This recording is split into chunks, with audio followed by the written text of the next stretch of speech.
Assalamualaikum warahmatullahi wabarakatuh. Bertemu lagi dengan Ibu Fitria Nasution SPD, guru bidang studi geografi dari SMA Islam An-Nizam Medan. Apa kabar anak ibu semua? Tetap sehat dan tetap semangat ya. Tetap semangat belajar geografi karena geografi itu sangat menyenangkan.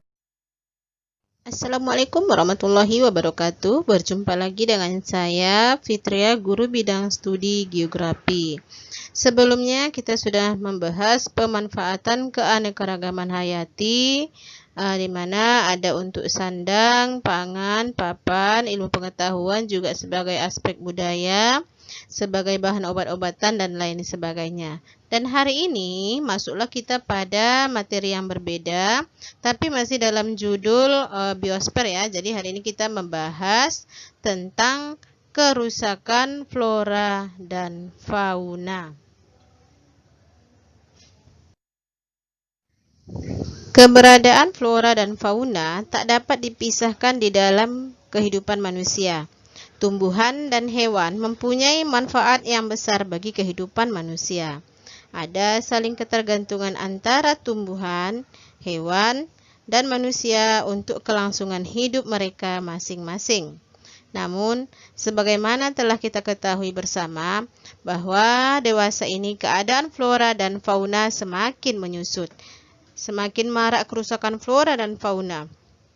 Faktor-faktor yang menyebabkan kerusakan flora dan fauna antara lain pengaruh evolusi, seleksi alam, tidak dapat beradaptasi dengan lingkungan, kemudian perusakan oleh manusia dan bencana alam.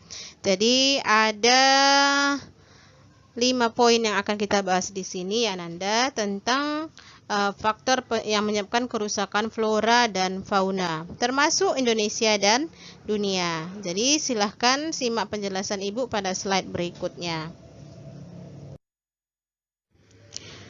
Kerusakan flora dan fauna. 1. Karena pengaruh evolusi.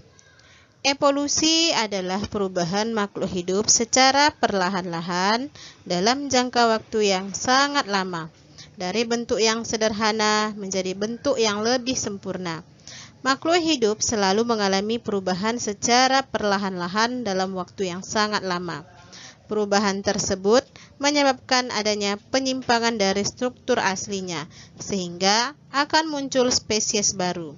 Tumbuhan dan hewan yang ada sekarang ini bukanlah merupakan yang pertama di bumi, tetapi berasal dari makhluk hidup di masa lampau yang telah mengalami perubahan.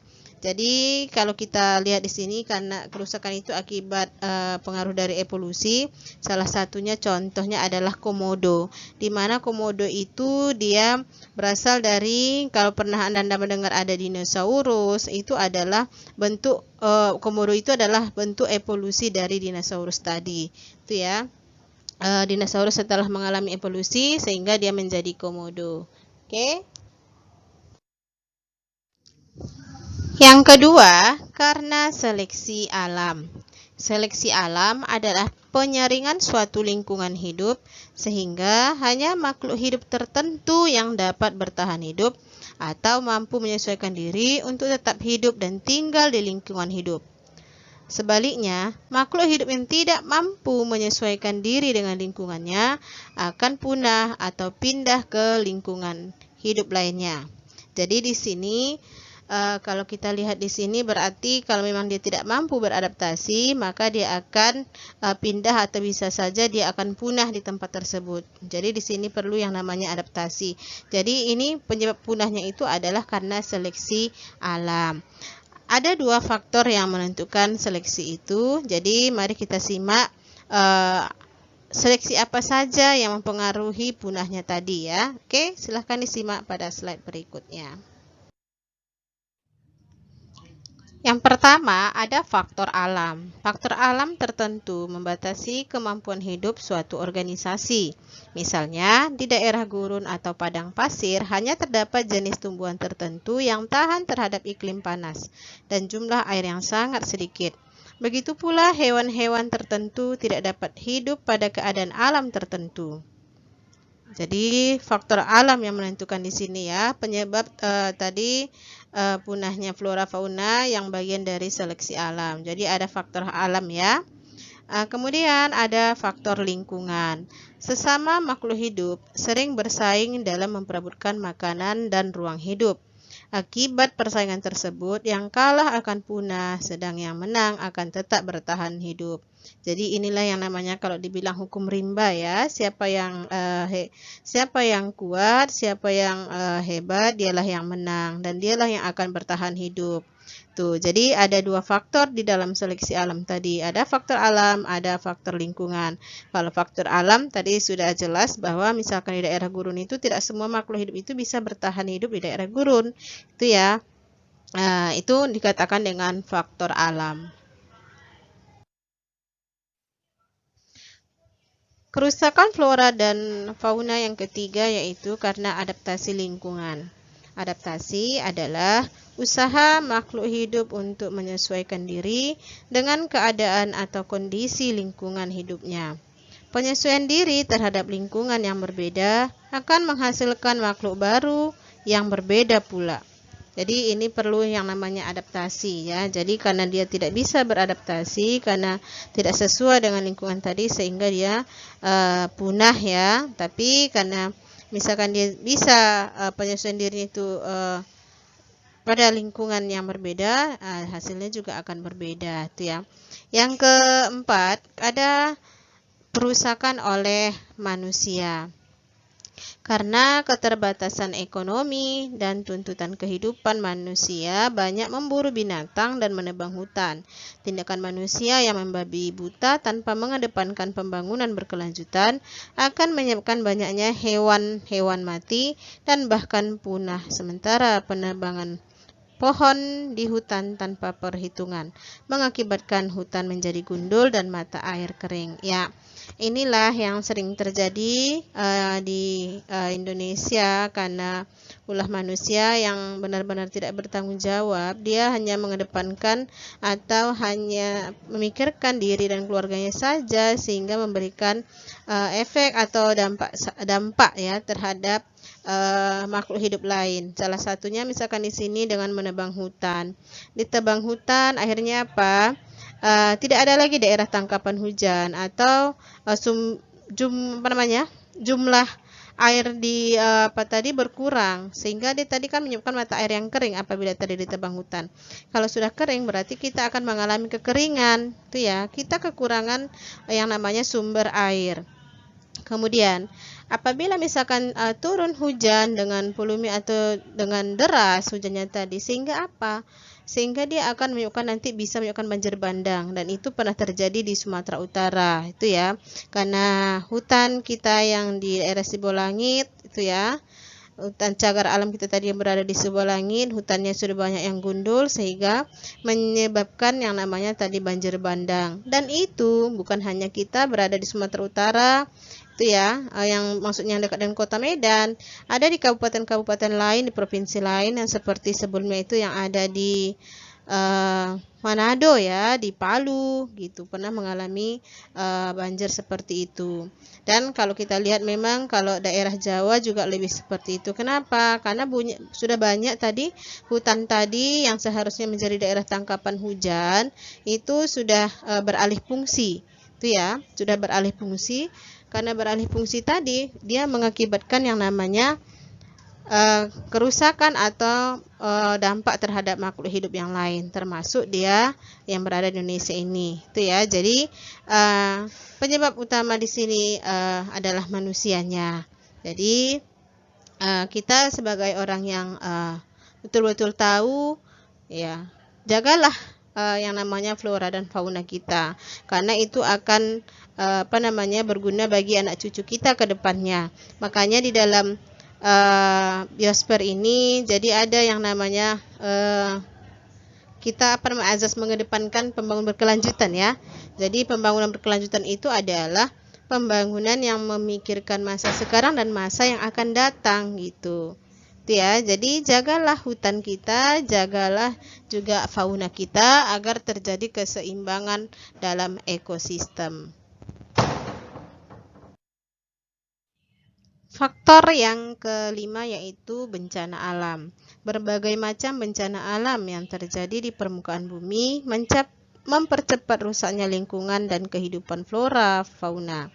Bencana alam tersebut antara lain gempa bumi, tanah longsor, letusan gunung api, banjir, angin topan dan sebagainya. Ya, ini bisa kita bahas sedikit. Kita pernah mendengar di sini, bahkan pernah sering kita tonton di media sosial ataupun misalkan di TV, terjadi gunung meletus ya. Nah, kalau sekarang terjadi erupsi Gunung Sinabung, sehingga apa? Flora dan fauna yang berada di Gunung Sinabung itu mengalami ya, ada dampaknya. Itu ya. Jadi flora fauna tadi yang ada di Gunung Sinabung tadi itu mengalami kerusakan. Itu salah satu contoh dari bencana alam yang memang betul dekat dengan kita yang ada di Kota Medan ini. Kemudian kalau misalkan terjadi gempa bumi, ya gempa bumi itu juga merusakkan semua ya. Jadi termasuklah dia namanya merusak flora dan fauna yang ada di permukaan bumi.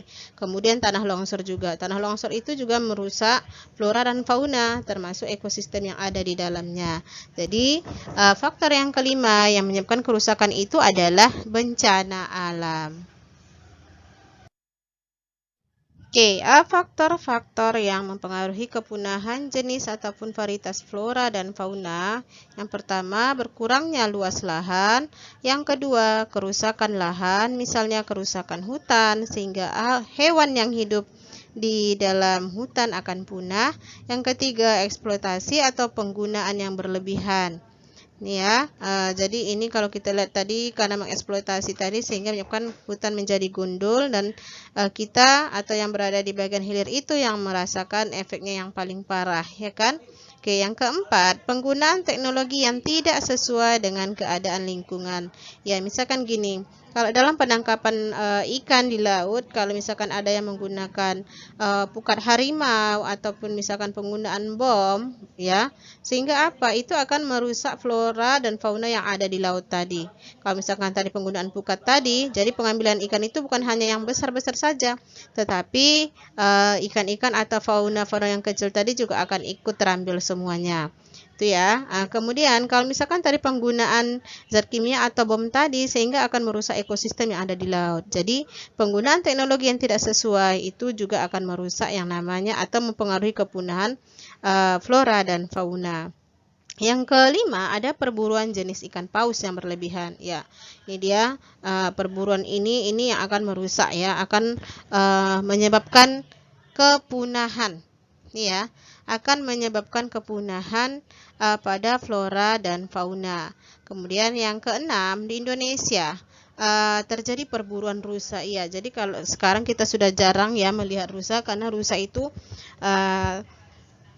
diburu ya, termasuklah diambil dagingnya. Jadi perburuan ini akan mempengaruhi kepunahan varietas flora dan fauna. Yang ketujuh, pengambilan rotan dan kayu ramin yang berlebihan. Ya, di mana pengambilan kayu dan ramin yang berlebihan ini akan merusak yang namanya flora tadi, atau misalkan mengurangi ya atau menyebabkan kepunahan terhadap flora. Sehingga kalau dalam pengambilan atau misalkan mengambil hasil alam tadi harus ada sistem tebang pilih.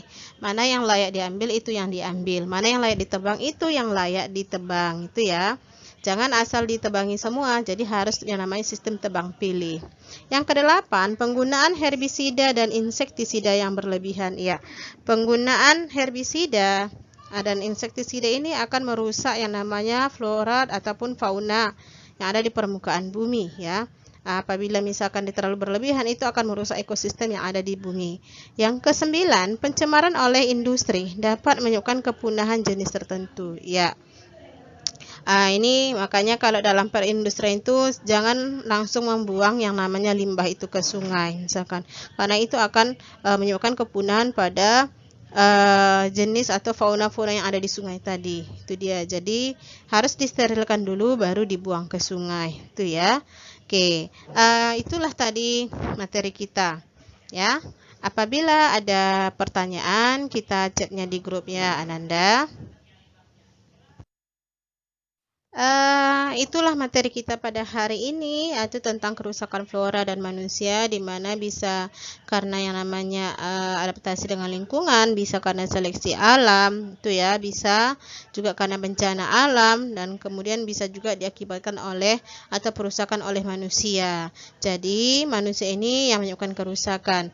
Jadi kita sebagai makhluk hidup, kita juga harus, atau misalkan sebagai makhluk yang sempurna, kita harus selalu berpikir lagi bahwa dengan tindakan kita itu tadi akan menyebabkan kepunahan pada makhluk-makhluk yang lain.